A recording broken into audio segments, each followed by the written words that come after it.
So,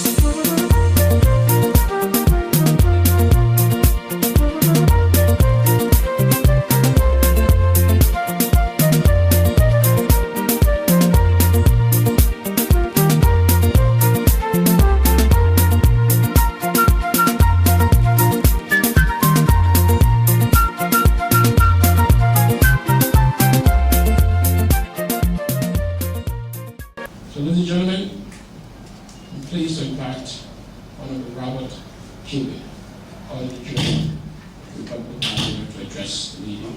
Thank you very much.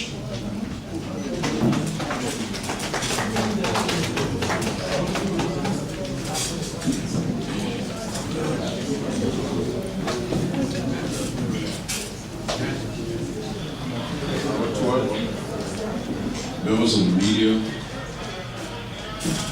the listening public, my dynamic GAC team, management team that's here present. The last time I promised I was going to be back and we'll do on a continuous basis to update you on the development at the GAC. But before I begin, I want to recognize my controller, Mr. Kura, Mr. Randy Davis, Strategic Director of Strategic Engagement Management, Mr. Randy Davis, and the Chief of Staff, Ms. Mona Summerfield Smith, she's the IT Director, Mr. Nat Brumskin, and his able body of public relation individuals, as well as, who else did I miss? Nobody else. And my security team. Anyway, I decided to come back and update you. I think about 3 weeks ago I was here, and a lot of things have occurred since the 3 weeks. I went to Mauritius, a country in the Indian Ocean, part of Africa, to a conference of the Auditor Generals of all of the English-speaking African countries. That organization is referred to as AFROSI-E, meaning Africa's Supreme Audit Institution, and the E means the English version. At that conference, we had in attendance Auditor Generals from 24 countries, including Nigeria, Ghana, South Africa, and so on. It's a very, very informative forum of Auditor Generals, and the reason why we assemble is to exchange ideas about how to set standards and requirements to audit public resources. This organization is a subset of an organization referred to as INTOSAI. INTOSAI is the International Organization of Supreme Audit Institutions. During the meeting, Liberia was actually a volunteer for the next, the meeting that will be held, the next AFROSI-E meeting will be held in Ethiopia in 2014. It's held annually. 2015, it will be held in Nigeria. In 2016, it comes to Liberia. So basically, what we do at that meeting is we have donors such as SEDA, which is a not-for-profit NGO, Swedish-based. We got GIZ, the Germans, and the World Bank, EU. All these organizations support the initiative, because if you think about it, our donors want to make sure that when they give us the resources to do development or loan us money, we got to be able to account for it. And they are in attendance at those meetings, but they don't really participate. They are just observers.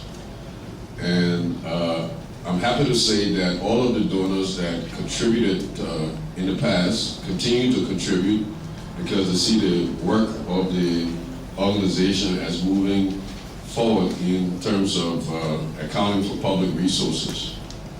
So again, one of the reasons why I mentioned that on the international front is because Liberia in 2016 will be hosting 24 Auditor Generals plus these international partners and their aides. And that would require a lot of logistics. It requires money, it requires some other resources that we're going to begin to plan about. Now, one of the things that hit me directly after I did that nomination and it was accepted was how do we go through the foreign exchange. At every airport, you got forex bureaus when you get in these countries and you're able to change money. Imagine people coming to Rogers International Airport with their nairas and dollars and you can't change it. So that's one of the key things that we have to confront the central bank with. Because at the entrance, you want to be able to have these countries' representatives convert their money.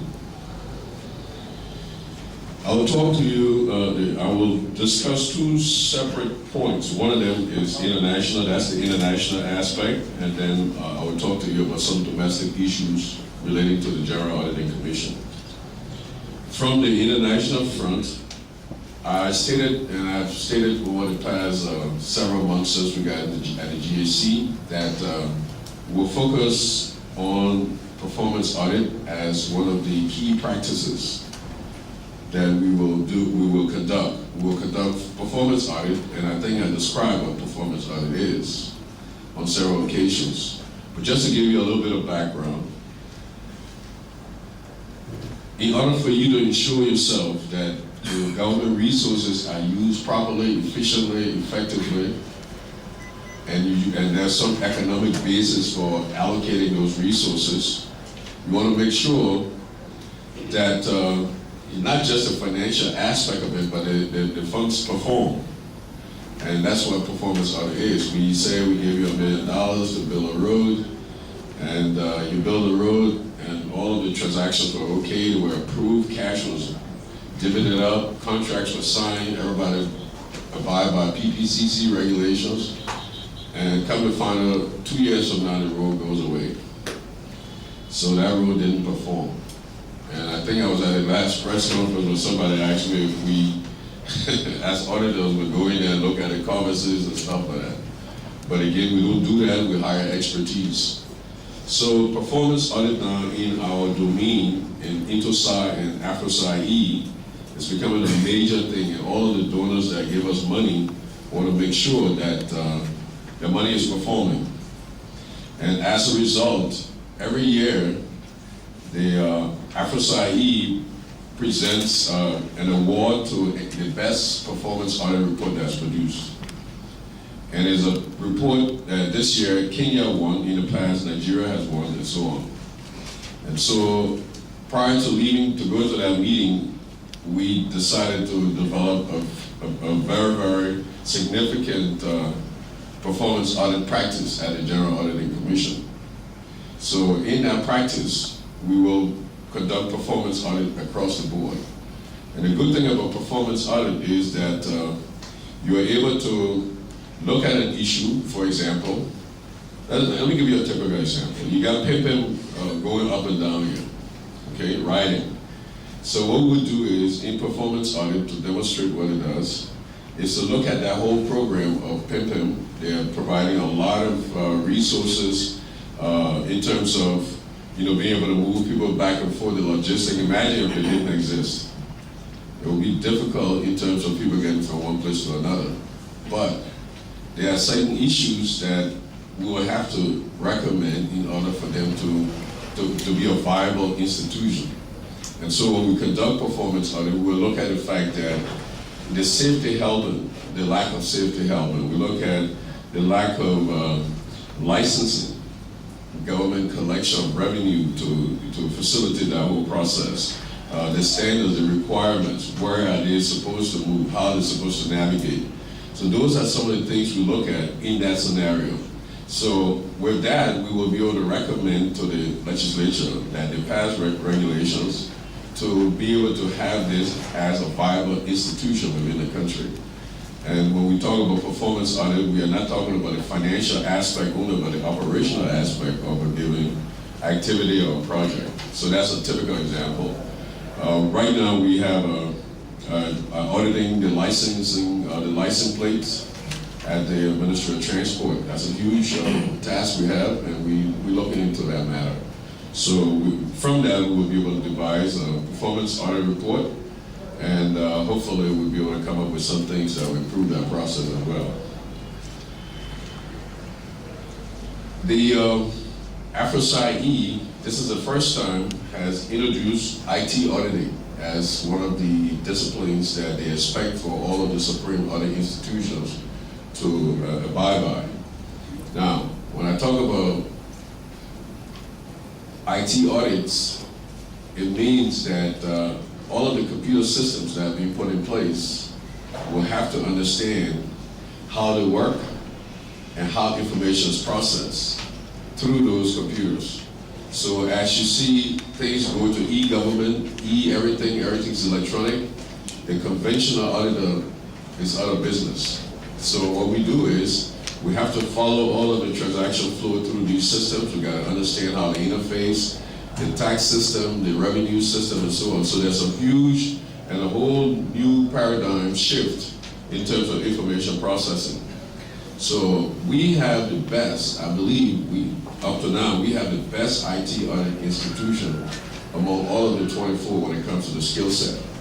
And we want to be the beacon within the AFRISAI community to provide the rest of them with technology, as well as to give them the know-how to implement that new standard that we're putting in place.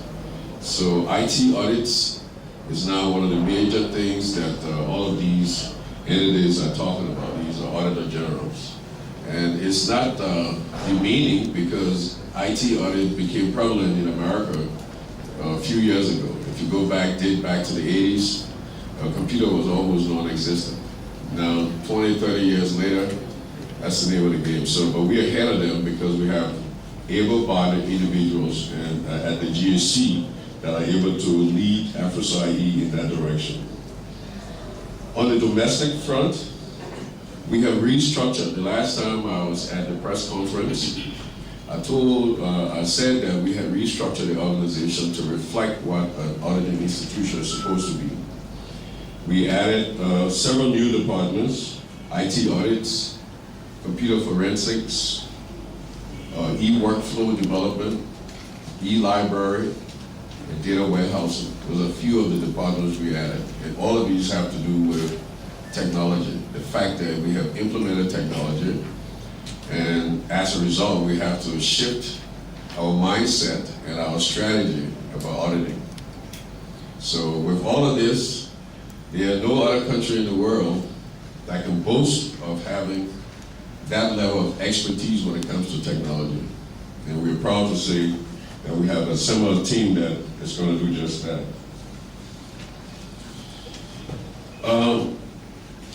One of the things, our mandates, in fact, this chart on the back here reflects our mandate. I left a copy here, we dropped them off at all the ministries. But we are responsible for, the GSC is responsible for auditing all of the post, after the budget is approved, all activities after the budget is approved. And so the GSC is going to be proactive in making sure that after the budget is approved, and once the budget is approved, it becomes law. So we'll make sure that nobody goes back, including the Ministry of Finance, on the budget and say that the budget that have been approved, that changes will be made unless they go through the appropriate legislative process. We recognize that that has happened in the past, and so we'll focus on that. And as I told you before, we will do performance audit again of that. And the scenario will be that you said the budget was going to perform, you did the planning, and now the budget is not performing. So there's an issue, and that issue we'll have to resolve with the appropriate authorities. So the fact that there's a budget shortfall and it automatically reduces the amount of money you are supposed to get without going through the legislative process is also a violation of the law. One of the things I did not mention last time was the donor funds audit. We have millions of dollars, hundreds of millions of dollars that's being provided to the General Auditing Commission as well as the government, not to the GSC per se, but to the entire Liberian government. Again, some of these donor funds, in fact, none of the donor funds have ever been audited. The GSC is undertaking the very first audit of donor funds, and we're doing it with a USAID project. We are auditing the USAID donor funds. Because if you go on the international front, you will find that they will say they have given Liberia $500 million, and you look around and you don't see $500 million worth of work. And then everybody says, oh, Liberia got $500 million and we don't see anything being done. Again, we will conduct performance audit of each donor fund to see whether those $500 million, the $500 million they gave us, what did we do with it? How did it perform? Because since 2006, there has been capacity building initiative in Liberia, and we still suffer capacity building issues. So that means those donor funds attributed to capacity building is not performing, and we have to know the reason why. So we will conduct audits of donor funds, and we have already started. We have a group assembled, and they'll be doing the capacity building, the performance audit for donor funds. While I was in Mauritius, I had the opportunity to talk to most of the auditor generals from Nigeria, imagine, and asking these individuals, these colleagues, what their budget was, hoping that they would never ask me what my budget was, and none of them did. So you can imagine $10 billion. Ghana budget is more than $10 billion. Liberia budget was $600 million, and it got cut down to $500 million. I asked the one gentleman from Mauritius, he works for the Ministry of Finance. Mauritius is a country with 1.2 million citizens. Very beautiful.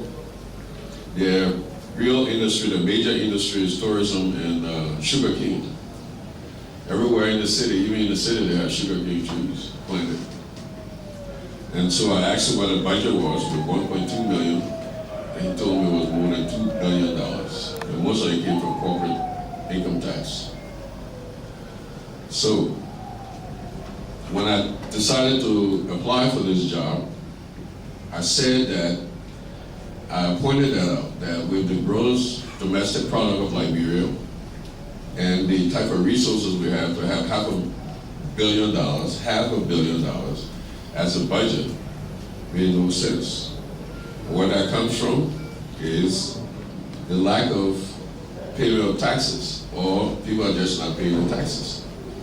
And the way you know that is by looking at the financial statement of these companies and seeing the tax method that they're using, or the revenue recognition method and principles, and making sure that we make recommendations as to what type of principles, accounting principles, that they will have to abide by in order for you to yield the best return on your taxes from these individual companies.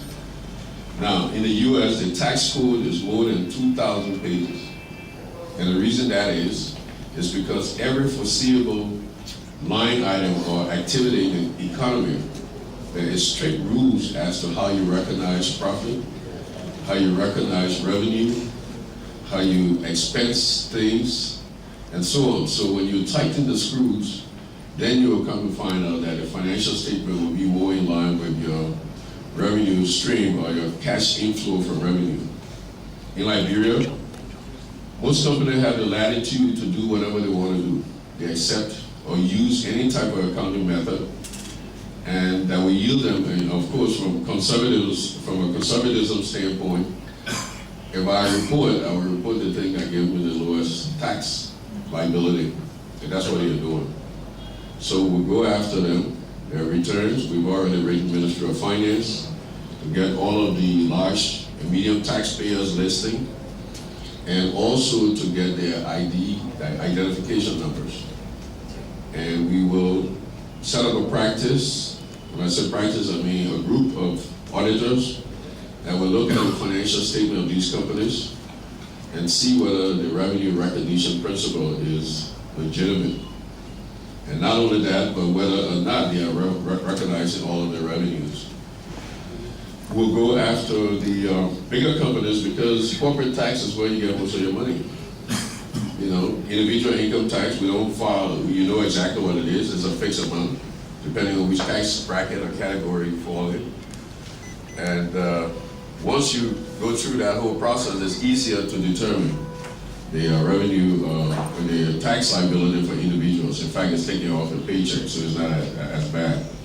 So with these GSM companies, for example, they are totally automated. From the time you pick up your cell phone, make a phone call, it's all recorded through a computerized system. Up until you buy your scratch card, you upload it. It's a totally automated computerized system, automated system. And the reason why in the past auditors don't audit those type of systems because they don't know what to do. I worked for about 4 telephone companies, the largest in the world: MCI Telecommunications, AT&T, Bell South, and so on, doing auditing work as well as doing some consultancy. And I know how to audit those systems. And under the statute of fraud, there's no limitation on fraud. So if you frauded the government 10 years ago, you can still go back and look at those tax returns, make sure that you pay the interest and penalty. When you hear these actors and actresses go bankrupt after they were billionaires in the States, it's because of interest and penalties. They didn't pay taxes that might have been $1 million 20 years ago, now it becomes $20 million today, just because it's compounded dealing. And so we'll go after those large taxpayers, making sure that we review their tax returns. The accounting principles have to be appropriate, and put some responsibility on the CPA firms that are submitting those tax returns to us, because it is through them that the government will look at these documents and accept the tax returns. I have never heard any incident in any newspaper in this country that says that this particular company's tax return was under investigation or scrutiny. And that's because we lack the capacity to do that. That was in the past. Today, we have the capability to do that, so we'll go after them.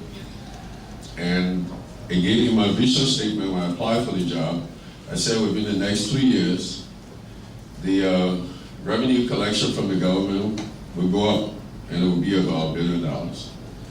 And we will try to enforce that. We'll make sure we go after the guys who have the money. We have already hired a consultant firm from the US to do the local audit. That's a new industry, oil and gas. And we will go, because we have no jurisdiction over the type of concession that was signed, but we will make sure that based on the concession that was signed, that they pay the appropriate taxes. And then with the oil and gas business, it's pretty tricky because it goes into stages. We got royalty interest and different types of interest in the oil industry. And not only that, but they have different segments within the oil industry. Transportation segment, the discovery and exploration segment, and the marketing segment. So we'll go after those and then do a bit of analysis to determine whether they are meeting up with their obligations and their requirements. So that is to say that we'll focus on the high risk areas. And we talked about risk-based auditing the last time I was here. And we'll go where the big dollars are. The good thing about it is that we were able to assemble a team of very competent people, average 15, 20 years experience in the business. And so it's no learning curve we got to go through. And the good thing about it is that Liberia is a small country, so we're making a good example. Even though it's small, but the complexities still exist. Because you still have all of the ministries, you still got an oil and gas industry, you still got a telecommunication industry like any other country in the world. So we plan to do that, and we expect to see results within the very near future after we go after those tax returns. And we will go after those tax returns indefinitely, as long as we can find tax returns on the record. We're currently looking at the drawing up a competency matrix at the GAC, and that is putting everybody at the GAC. We have more than 450 employees at the GAC. And the building we are in can host less than 100 So you can imagine we're compact, but the good thing about auditing is people don't audit in the building, you gotta go out. So we send people out, we got 42 audits ongoing.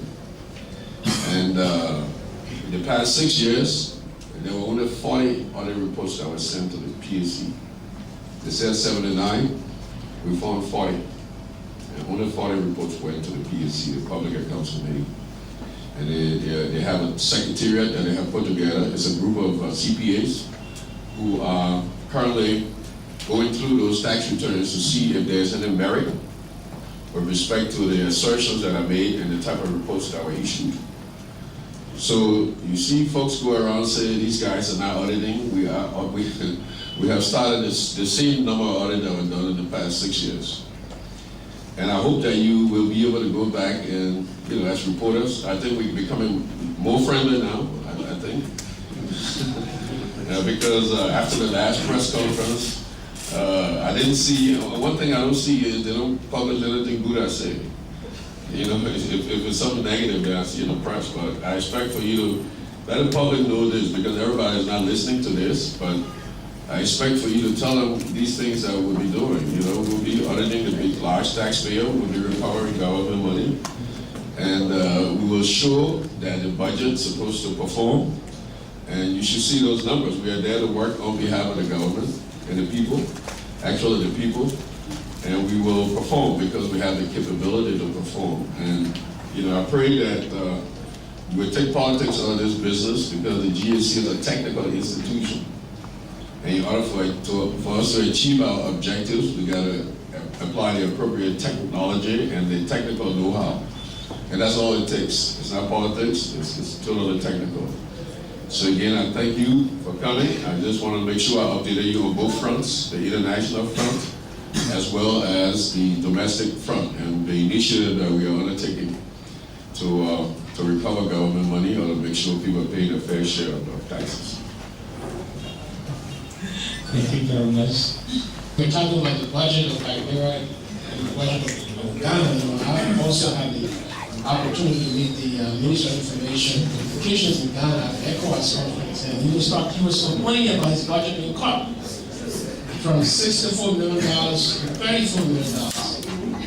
So he's trying to seek. I think the effort now is to make sure that we increase our budget as a country, because we are resource-rich in our country, and there's no reason why we can't go up to $1 billion in the next 3 years. Nigeria has a $9 billion budget. Ladies and gentlemen, at this point, I think we will now open the floor for you to ask us questions. I'm supposing that the Auditor General, our guest, will go first. You know the rules, you know the instructions. Please follow those instructions given to you by the Director of Public Affairs, who will monitor this section. My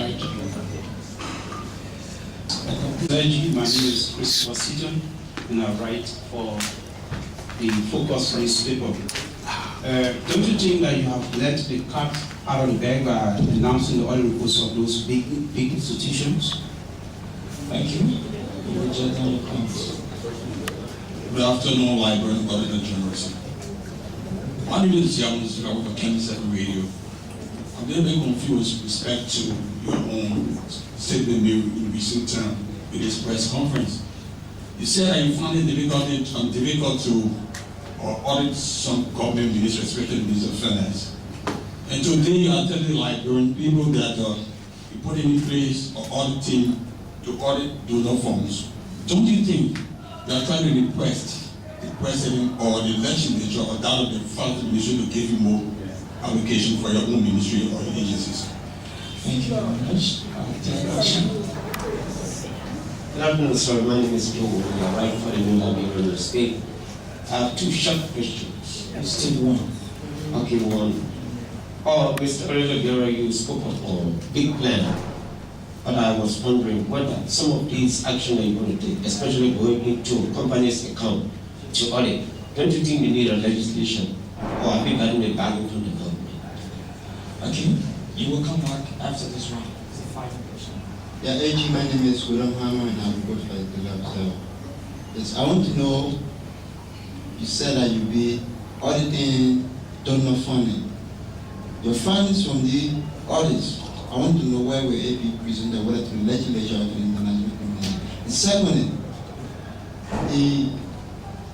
the companies that you are talking about, the big taxpayer, you saying that you want to audit them to see whether they are not paying some of them. Is there any feature information that you have gotten that these big taxpayers are not paying their taxes regularly that brought this decision? Let the cat out of the bag with respect to audit. Audit is not something that surprises you. It's a trail that you have established. So, and that's what we always tell you. To understand the audit process means that, you know, whatever you have done it. There's nothing you can do about it. So, when we say we'll do that, you have filed your tax return. The tax return of the government, and all we do is we'll take a look at it and see whether you apply the appropriate principles. That's all. So it's nothing that about letting cat out of the bag. You know to file tax returns. You know, if a crime is committed, it's been committed. You can't erase it. So that's audit. I mean, we don't. It's nothing secret. Everybody knows what's going to happen. We spell out before we come to audit you what we're going to do and the whole objective of the audit. So there's no surprises. The other one is availability of ministerial. We never said that Ministry of Finance is difficult to audit. If you go to liberiagac.com, go to the media center, there's no indication on there in my last press conference yet indicating that Ministry of Finance is difficult to audit. Nobody ever said that. So that assertion is not true. Companies account to audit. The law says, if you look on that, and that's what we brought that, the law says that we have the right to audit anywhere government funds are.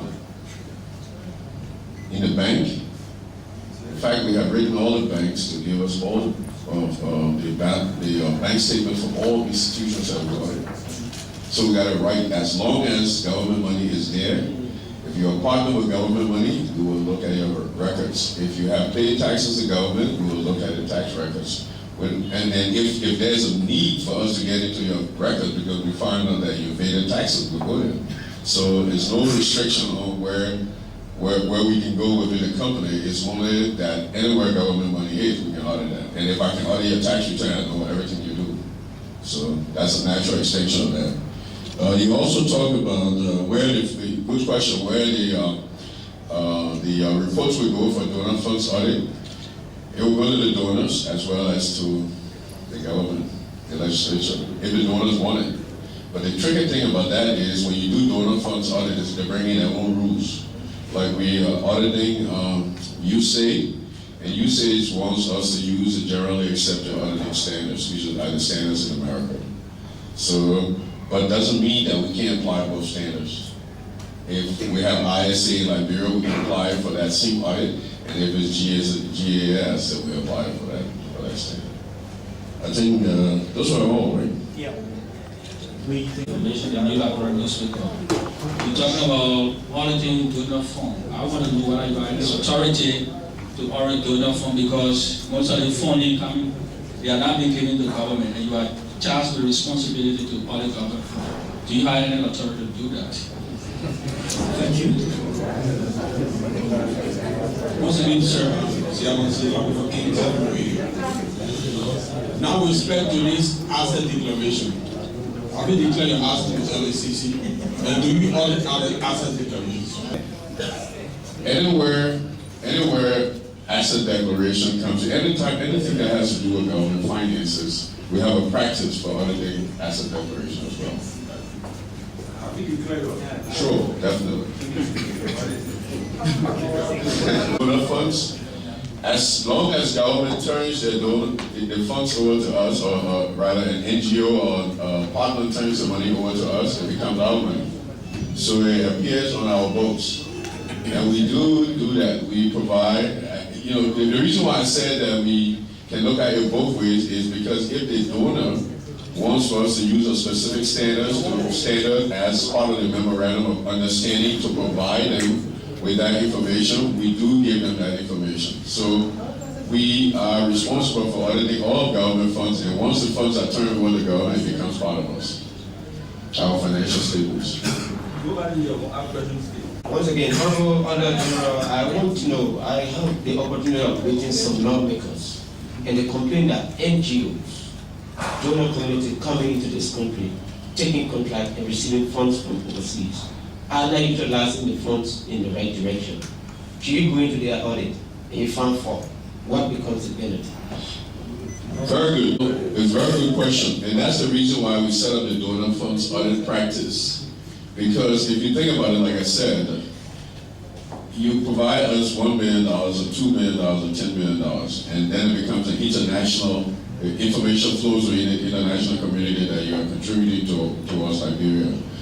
And so at that rate, we go in there and audit those funds, and we will report it. It becomes part of the Bureau financial statement, because if you want to look at the financial statement, you will see a section in there for donor contribution. And so that section as well, because we audit financial statement taken as a whole. And so once we do that audit, the information will go to the appropriate authorities. Now, if the donor wants for us to apply a specific procedure as part of the memorandum of understanding between the government and the donor as a requirement when they give you the funding, then we apply the appropriate standards to satisfy that particular requirement. But yes, it goes directly to the PAC committee and then to the Thank you. Good afternoon, Mr. Minister, IT Minister. My name is Trojan Cassidy from Fabric, and my question to you comes from the issue of Ologisi. We've heard a lot in newspapers, press conferences held by some stakeholders, like the representative from Lofa County, Honorable Eugene Farapata, concerning the Ologisi. As these speculations abound, people tend to believe them. And I suppose about you, there is a report that there is a charter plane that is supposed to take some lawmakers from here to India so that they can continue negotiation, all of that. What is the government's position on this Ologisi thing? Because there is a need that the government speak out, or we just believe what the rumors are all about. Thank you, Chairman. From America. My question has to do with the national park. Sorry that the conversation or the press conference has nothing to do with that, but I think it's a concern that I want to raise. The national park that was being constructed under the American administration, it's at still, from the Ministry of Information standpoint, when will it be completed? Because we look at that as the attraction to Rwanda in Liberia. So I want to know. Thank you very much. As regards the first question about speculation, innuendos, rumors that is being bandied about concerning the Ologisi, you're a journalist, I'm a journalist, our ministry works with journalists, and often you're not supposed to dwell on rumors and speculation. It do not suffice in this space of journalism. What I know is that the government has a clear policy when it comes to all of our natural resources. There is an interministerial council that has been constituted that looks into this. We have the National Investment Commission, NIC, that works with potential investors. We have the national legislatures, the national legislature that ratifies these, the president signed. So as long as those things have not happened, let us not waste our time. We are a free country, and we have access to information. So if you have any doubt, you can do an FI request to NIC. But please, let us not give credence to speculation. Okay? The park that the MCC started, when will it be completed? What is the status of that park? That park will be completed, I don't know when. However, I can get that information for you. But I think a significant portion of the work has already been done. It's just a question of finishing the touch and opening up.